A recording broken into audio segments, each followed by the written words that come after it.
Assalamualaikum warahmatullahi wabarakatuh. Perkenalkan, nama saya Muanifah dari kelas AFI 4B. Baiklah, saya akan menjelaskan sedikit tentang konsep mahabbah atau cinta kepada Allah Subhanahu wa taala. Allah Subhanahu wa taala merupakan tujuan tertinggi dan paling hakiki dalam kehidupan manusia di dunia ini. Karena itu, apapun yang dilakukan haruslah berujung kepada tujuan tersebut. Salah satu caranya yaitu dengan memahami konsep mahabbah atau cinta kepada Allah. Perasaan cinta tersebut harus diikuti dengan ketulusan untuk mengorbankan apa saja kepadanya. Pengertian mahabbah secara bahasa berasal dari kata ahabba yuhibbu mahabbatan, yang secara harfiah berarti mencintai secara mendalam atau kecintaan atau cinta yang mendalam. Dalam Mu'jam al-Falsafi, Jamil Saliba mengatakan mahabbah adalah lawan dari kata albak, yakni cinta lawan dari benci. Al-mahabbah dapat berarti juga al-wadud, yakni yang sangat kasih atau penyayang. Selain itu, mahabbah dapat pula berarti kecenderungan kepada sesuatu yang sedang berjalan dengan tujuan untuk memperoleh kebutuhan yang bersifat material maupun bersifat spiritual. Pengertian menurut istilah, mahabbah adalah kecintaan yang mendalam secara ruhiyah kepada Tuhan.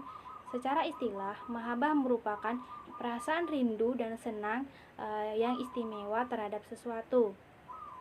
Perasaan demikian menyebabkan seseorang terpusat kepadanya, bahkan mendorong orang tersebut untuk memberikan yang terbaik. Pengertian mahabbah secara tasawuf, al-mahabbah adalah merupakan hal keadaan atau jiwa yang mulia yang bentuknya adalah disaksikannya kemutlakan Allah Subhanahu wa taala oleh hamba. Selanjutnya, yang dicintainya itu juga menyatakan cinta kepada yang disaksihinya dan yang seorang hamba mencintai Allah Subhanahu wa taala.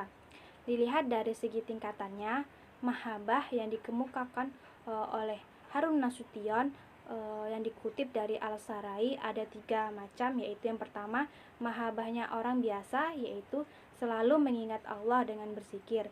Yang kedua, mahabbah orang sidik, yaitu orang yang kenal pada Tuhan, pada kebesarannya, pada kekuasaannya, dan lain-lain.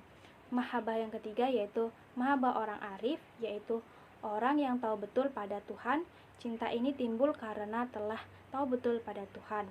Ketiga tingkatan mahabbah tersebut tampak menyebutkan suatu proses mencintai, yaitu mulai dari mengenal sifat-sifat Tuhan dengan menyebutkan melalui zikir, dilanjutkan dengan leburnya diri atau fana pada sifat-sifat Tuhan, dan akhirnya menyatu kekal atau bako dalam sifat Tuhan.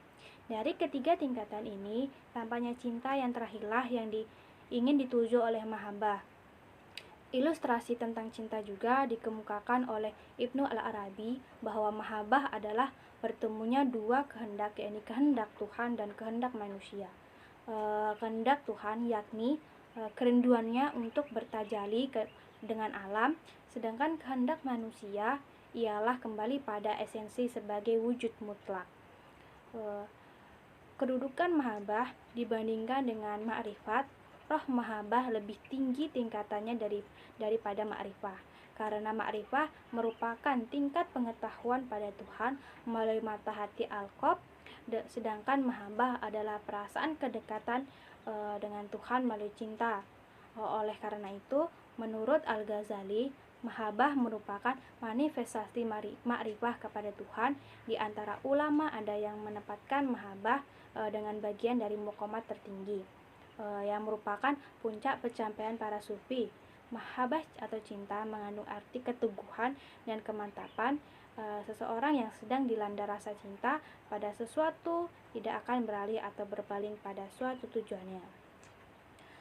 Pelopor dari mahabbah atau cinta tersebut, hampir seluruh literatur bidang tasawuf menyebutkan bahwa tokoh yang memperkenalkan aliran mahabbah ini adalah Rabi'ah Al-Adawiyah.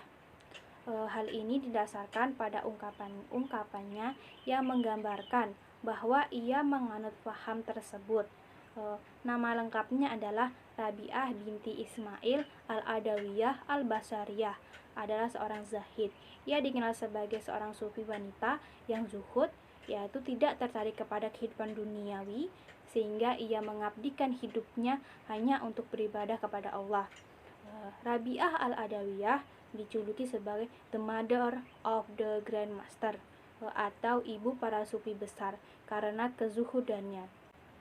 Di antara ucapan-ucapan yang menggambarkan tentang konsep zuhud yang dimotivasi rasa cinta adalah, wahai Tuhan, apapun bagiku dunia yang Engkau karuniakan kepadaku, berikanlah kepada musuh-musuhmu, dan apapun yang Engkau akan berikan padaku kelak di akhirat, berikan saja pada teman-temanmu. Bagiku Engkau pribadi sudah cukup.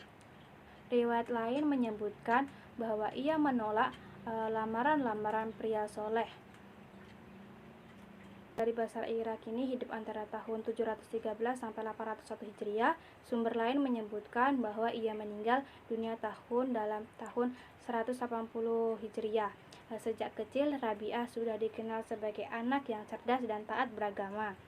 Beberapa tahun kemudian ayahnya Ismail meninggal dunia, kemudian disusul oleh ibunya, sehingga Rabi'ah dan ketiga saudara perempuannya menjadi anak yatim piatu. Ayah dan ibunya hanya meninggalkan harta berupa sebuah perahu yang kemudian digunakan Rabi'ah untuk mencari nafkah. Rabi'ah bekerja sebagai penarik perahu menyeberangkan orang dari tepi sungai ke tepi sungai yang lain. Sementara ketiga saudara perempuannya bekerja di rumah menenun kain atau memintal benang. Menurut riwayatnya, ia adalah seorang hamba yang kemudian dibebaskan. Dalam hidup selanjutnya ia banyak beribadat, bertaubat, dan menjauhi diri dari duniawi. Ia hidup dalam kesederhanaan dan menolak segala bantuan material yang diberikan orang kepadanya. Dalam berbagai doa yang dipanjatkannya, ia tak mau meminta hal-hal yang bersifat materi dari Tuhan. Ia terkenal sebagai ulama sufi wanita. Ia mempunyai banyak murid dari kalangan wanita pula. Rabi'ah menganut ajaran zuhud dengan menonjolkan falsafah hub atau cinta dan sauk atau rindu kepada Allah. Salah satu pernyataannya yang melukiskan falsafah hub dan sauk yang mewarnai kehidupan adalah, saya tidak menyembah Allah karena takut kepada nerakanya, dan tidak pula tamak untuk mendapatkan surga, karena hal itu akan menjadikan saya seperti pencuri imbalan yang berakhlak buruk. Sebagai ulama sufi wanita, ia mempunyai banyak murid dari kalangan wanita pula. Rabi'ah menganut ajaran zuhud dengan menonjolkan falsafah hub atau cinta dan sauk atau rindu kepada Allah. Salah satu pernyataannya yang melukiskan falsafah hub dan sauk yang mewarnai kehidupan adalah, saya tidak menyembah Allah karena takut kepada nerakanya, dan tidak pula tamak untuk mendapatkan surga, karena hal itu akan menjadikan saya seperti pencuri imbalan yang berakhlak buruk. Ketahuilah bahwa saya menyembahnya karena cinta dan rindu kepadanya. Rabi'ah tenggelam dalam kesadaran kedekatan dengan Tuhan.